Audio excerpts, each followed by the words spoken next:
Hey, what's going on, everybody? Man, I got a lot to get through, so I'm just going to jump right in because this is going to be crazy. I want to get this stuff out of the way first. This is just some random back issue stuff I picked up at a dollar thing. Trees #2. I think I got to be 1 or 2 issues away from completing that. Warren Ellis run. Plutona #2. It's Jeff Lemire property. Lazarus 26. I mean, hey. A-Force #2. It's a pretty cool cover. I got to give it that. Just a missing last issue of Wolverine, all new Wolverine. So that was nice to find. Same with this too. This Nom. I don't know if I have this, but I always like to pick these up if I find them. The Punisher issues of the Nom. This is 53. 52 and 53 are that story. Man, this is a variant to New Avengers 53. For the longest time, 53 was the gap I had in my New Avengers run. For whatever reason, 53, 54, some thing happening in there. But I had never seen the variant for 53. And that was just a great cover. I've been wanting to pick this book up. It's kind of sad because I'll probably never open it. These square-bound books, particularly these, seem very tight. Like if you were to try to crack these open, you would do just that. You would crack the spine. But I did manage to find not just the volume 1, not just the volume 2, but the volume 3. And although the guy had them marked up, he eventually charged me $15 for the 3 books, which essentially is cover price, because back in the day, in the 80s, these were $4.95. So all these years later, like, I bought them off the rack. The Hobbit, 1 of 3. Take it all day long. Now, Punisher #42. Not that great of a cover, maybe. Punisher 84. It's Punisher 84 and 85.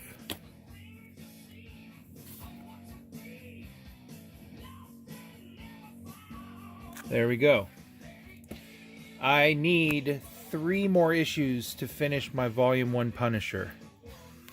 I want to say 43, 80, another one in the 80s, and 103. And those are the 3 issues to complete my volume 1 Punisher. This one here, just because the condition of the book itself was just so stinking amazingly hot. I think I even have this book already, but I couldn't pass that up. That was just too cool. All right, now, before we get into this, just let me do something real quick. This book's over here. I did recently pick this up, the 220, the special 20th anniversary collectors, black and white.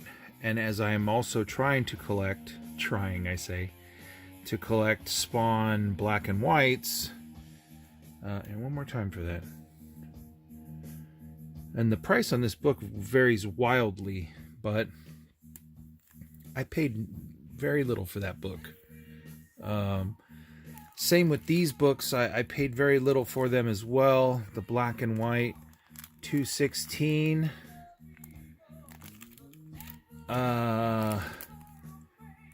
The 219.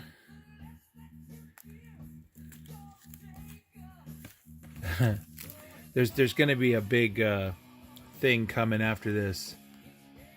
I'm going to give you a big Yeah, so these books here, they're a run of black and whites, but not just the black and whites, the black and whites of the covers of Spawn that are usually pretty tough to come by. There's the black and white, look at that. The 252 homage. This right here, that's another Spawn McFarlane ripoff cover, but in that black and white. Just looks really cool. I always like this book. Black and white, Spawn of the Dead. Just in case you didn't think that the cover to Batman was in here, that was in here. Also, that's 225.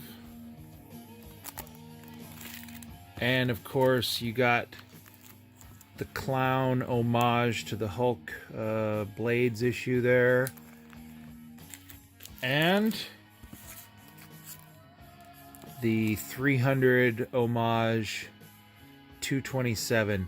Now, remember the funny part I was going to say? The funny part is, those are all Mexican editions. This whole stack run of black and whites is all Mexican edition. I really honestly just got them for the covers, because I thought, when am I going to find the black and whites? So I did get them for that.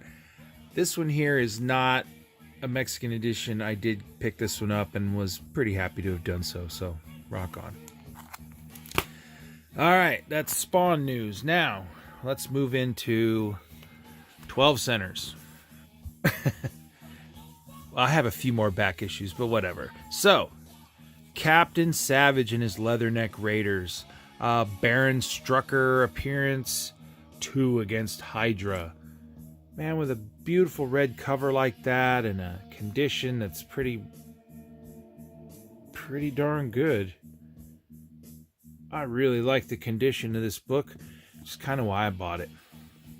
So, 12-cent Captain Savage. Just been really getting dedicated again to my Masters of Kung Fu. The giant size here. I'm going to nail down all these giant size Kung Fu's pretty soon. Shout out to Mr. White Gloves, bro.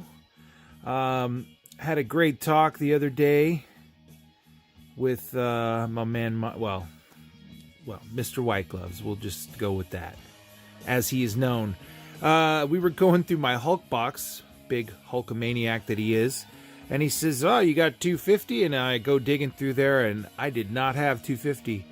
So at this con, I managed to remedy that situation, and I bought me a Hulk 250 in honor of not being worthy. Now, totally worthy is this condition copy of Iron Fist 10. Holy smoke-a-lotamus. This thing is gorgeous. As some may know, I sold a run of Iron Fist maybe a year and a half ago. And I parlayed it into some CGC books and stuff. But I've been slowly trying to pick up the run again. But this time I'm going strict near mint on the Iron Fist 1 through 15. I managed to grab this. I tried to make a play for a 65, but it was a graded book, and it was just a little too much. I ended up trying not to spend any money, and I'll tell you about that at the end. All right, so second Britain, first Arcade. No big deal, just a gap in my Nova run. I'm still running about 5 issues to finish that run off as well. And also another gap filler in my run. My Thor run goes to 176, or excuse me, 126 to 276. So what is that? The first 150 Thors. And that is what I'm trying to get in near mint. And I am not very many issues away. And I checked another one off. Oh, I'm foreshadowing. Okay, now this run here. This was a run where the dealer or the seller had a magazine on him, and he would just declare a character name, usually he would, or a run of comics, and he would say, you know, Submariners, 1991 prices, and then, you know, his Submariners in his box. He would, anyone who bought, he would go to the magazine in his hand, which was an old 1991 price guide, and he would give you the price. So I got this book instead of the $40 he had on there. I got this for, I believe it was $13, as well as this one for, couldn't have been much more than 10, 12 at the most. It's probably $11 maybe. This was also like $13. Same. Some of these were even lower. Like I think maybe one of these might have been $8. You know, this 25. You know, $8. Definitely when it gets down here into this range, I think these were $5. So $5, 15-cent issues of Submariner. And I mean, they're in pretty good shape. And if it wasn't in that great a shape, I did pass on them. Did not pass on this. Finally got a 42. Really happy about that. The House Named Death cover. Really cool. I got the 43. I mean, like I said, this one here for a black cover. God, man, for a black cover, it's pretty nice. And last, I got the 48.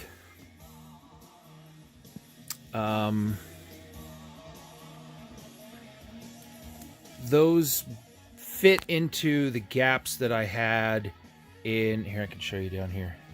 That fit into the gaps that I had in the Submariner run currently. And so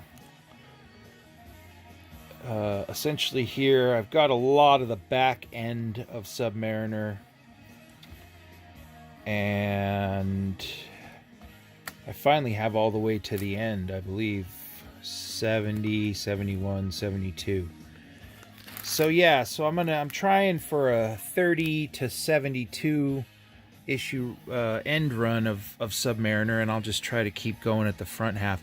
I didn't really have that many Submariners. I really didn't collect a lot of the Submariners. So in front of you, we have another one of my big grabs, I think, this weekend. I had purchased a Br.VooDoo, and as you can see, I mean, it was in really nice shape, so I was very happy. However, we don't always have time to check our books when we buy them. I don't anyway sometimes. Turns out there was some water damage on the bottom and the back of the book, and that just was not going to pass. So I have in the back of my head that I'm looking for Br.VooDoo 173, and man, did I find a stunner.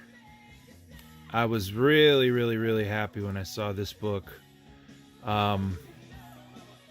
It's in really beautiful shape, and that now will complete for once and for all my Strange Tales, my Br.VooDoo run, which is in really nice shape. I got Br.VooDoo, Br.VooDoo 170. Side shout out to Airborne Sapper, because I remember I flipped him a 170 once, and I bet he's loving it right now. I got this, the 171. I would say out of any one, I would probably want to upgrade this one, because I secretly know the corner. It doesn't have a... It's got one of those, you shoved your books down into the box too tight. It has one of those kind of a crease creased on the corner. So I'm gonna slide this behind here. Uh-oh. There was the foreshadowing. So the 172, I mean, this one is in beautiful shape. Outstandingly beautiful shape. And of course now the 173, which I did take out and I did look at, and it is beautiful.